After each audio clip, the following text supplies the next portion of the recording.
بسم اللہ الرحمن الرحیم۔ ساتواں سوال ڈاکٹر صاحب ہمارا یہ ہے کہ دنیاوی اور برزخی زندگی میں کیا فرق ہے؟ دنیاوی زندگی تو وہی ہے جو اب ہم گزار رہے ہیں، یعنی جب روح کو اس جسد انسی کے اندر ڈال کر اس دنیا کے اندر جب بھیج دیا جاتا ہے اور جہاں اس کا امتحان شروع ہو جاتا ہے، تو یہ زندگی دنیا کی زندگی ہے اور موت تک یہ قائم رہتی ہے۔ اور موت کے بعد جو زندگی ہے اس کو عام طور پر اصطلاحاً برزخی زندگی کہہ دیا جاتا ہے، جب برزخی حالت کہہ دیا جاتا ہے۔ تو وہ بھی اس لیے کہ قرآن کے اندر ایک لفظ آیا وَمِن وَرَائِهِمْ بَرْزَخٌ إِلَىٰ يَوْمِ يُبْعَثُونَ، کب ان سب مرنے والوں کے پیچھے برزخ حائل ہے اٹھائے جانے کے دن تک۔ تو اس لفظ برزخ سے یہ اصطلاح جو وجود میں آئی ہے اہل علم کے درمیان کہ وہ برزخی زندگی ہے، لیکن قرآن میں یہ برزخی زندگی کے طور پر نہیں آیا، اصل میں تو وہ آخرت کے لیے وہ لفظ استعمال ہوا ہے، یعنی کہ اصل تو یہ ہے کہ ہماری یہ زندگی جب ختم ہو جاتی ہے دنیا کی زندگی، تو اس کے بعد آخرت کی زندگی شروع ہو جاتی ہے۔ دنیا کا معنی ہوتا ہے قریب،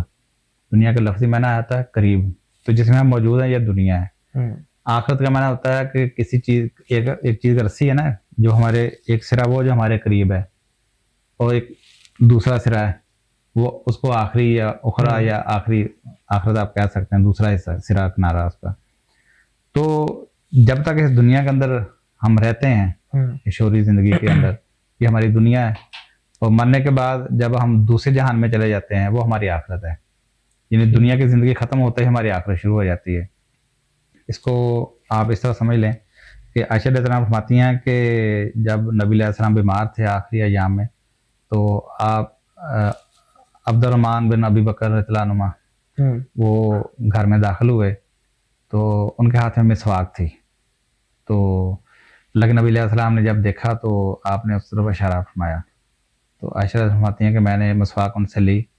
اور اس کو دھو کے کاٹ کے جو ہے وہ اپنے دانتوں سے چبا کر نرم کیا اور پھر اللہ کے نبی علیہ السلام کے دانت اس سے صاف کر دی، مسواک کر دی۔ تو عائشہ طرح فرماتی ہیں کہ اسی دن اللہ کے نبی علیہ السلام کی وفات ہوئی ہے۔ تو فرماتی ہیں کہ اللہ تعالیٰ کی قدرت دیکھیں کہ اللہ تعالیٰ نے دنیا کے آخری دن اور آخرت کے پہلے دن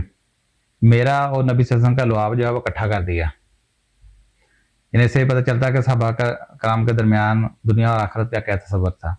کہ جب تک ہم موت سے پہلے کے حالات میں یہ زندگی ہے، یہ دنیا ہے، اور مرنے کے فوراً بعد ہم آخرت میں داخل ہو جاتے ہیں۔ تو اسی بنیاد پہ انہوں نے یہ بات ہمیں بیان کی کہ دنیا کا پہلا دن اور دنیا کا آخری دن اور آخرت کا پہلا دن۔ تو لہذا وہ جو آخرت کا معاملات ہیں وہ سارے جو ہیں وہ غیب کے معاملات ہیں، ہم سے پوشیدہ ہیں، ہمیں صرف اتنی خبر ہے جتنی قرآن میں بیان کر دی گئی ہے یا احادیث میں بیان کر دی گئی ہے، وہ ساری متشابہات ہے، کیونکہ ہم اس کی حیت و کیفیت کو نہیں جان سکتے، کیونکہ کوئی بھی زندہ انسان اس کا ایکسپیرینس نہیں کر سکتا، وہ جو وہاں چلا جاتا ہے وہ واپس نہیں آ سکتا، تو ہمیں بتا نہیں سکتا۔ تو ہمیں صرف قرآن بتاتا ہے، جو اللہ کے انبیاء جو آتے رہے ہیں وہ ہمیں بتاتے ہیں کہ وہ جہان ہے مرنے کے بعد جہاں تم چلے جاؤ گے، تو اسی کے لیے آپ نے تیاری کرنی ہے۔ اس کے حالات صرف ہم اتنے ہی واقف ہیں جتنا ہمیں بتا دیا گیا، اس سے زیادہ کی نہ ٹو میں لگنا چاہیے، نہ اس کی اپنی مرضی سے تعبیرات بیان کر کے لوگوں کے سامنے بیان کرنی چاہیے۔ اور یہ تو قانون ہے کہ جو وہاں چلا جاتا ہے وہ واپس نہیں آتا۔ باقی جو برزخی زندگی یا برزخ کی اصطلاح یہ صرف ایک اصطلاح ہے، یہ بھی بعد کے علماء کے اندر آئی ہے، اور صحابہ کرام تو اس اصطلاح کو بھی یوز نہیں کرتے تھے، ان کے ہاں صرف دو ہی اصطلاح تھی، دنیا یا آخرت۔ ٹھیک ہے نا، لیکن مفہوم کے لیے، انڈرسٹینڈنگ کے لیے کہ کس دور کی کس زندگی کی بات ہو رہی ہے، یعنی کہ ایک دور وہ ہے دنیا کا جو اب ہمارا گزر رہا ہے، ایک وہ ہے جو قیامت کے دن جب سب زندہ کر کے اٹھائے جائیں گے وہاں شروع ہوگا جزا سزا کا، اصلی جزا سزا کا معاملہ، جہاں وَإِنَّمَا تُوَفَّوْنَ أُجُورَكُمْ يَوْمَ الْقِيَامَةِ، کہ جب قیامت میں پورے اعمال کا بدلہ دے دیا جائے گا۔ تو ایک درمیانی پیریڈ ہے، درمیان کا پیریڈ ہے، یعنی کہ ہمارے مرنے سے لے کر قیامت تک کا معاملہ، تو اس کو لوگ برزخی دور بھی کہہ دیتے ہیں یا برزخی زندگی کا دور کہہ دیتے ہیں۔ تو وہ بھی ایک اصطلاح ہے، پھر اس بات کو ذہن میں رکھیں صرف تعین کرنے کے لیے کہ کس دور کس آخرت کی بات ہے، یعنی آخرت کو دو حصوں میں آپ تقسیم کر لیں، کہ ایک آخرت وہ ہے جو مرنے سے لے کر قیامت تک، اور دوسری جزا سزا جو اصلی جزا سزا. ورنہ جو بڑے مجرم ہوتے ہیں یا اللہ کے بڑے نیک بندے ہوتے ہیں ان کی جزا جو ہے وہ بھی مرنے کے فوراً بعد شروع ہو جاتی ہے. جب بڑے مجرم ہوتے ہیں ان کی سزا بھی مرنے کے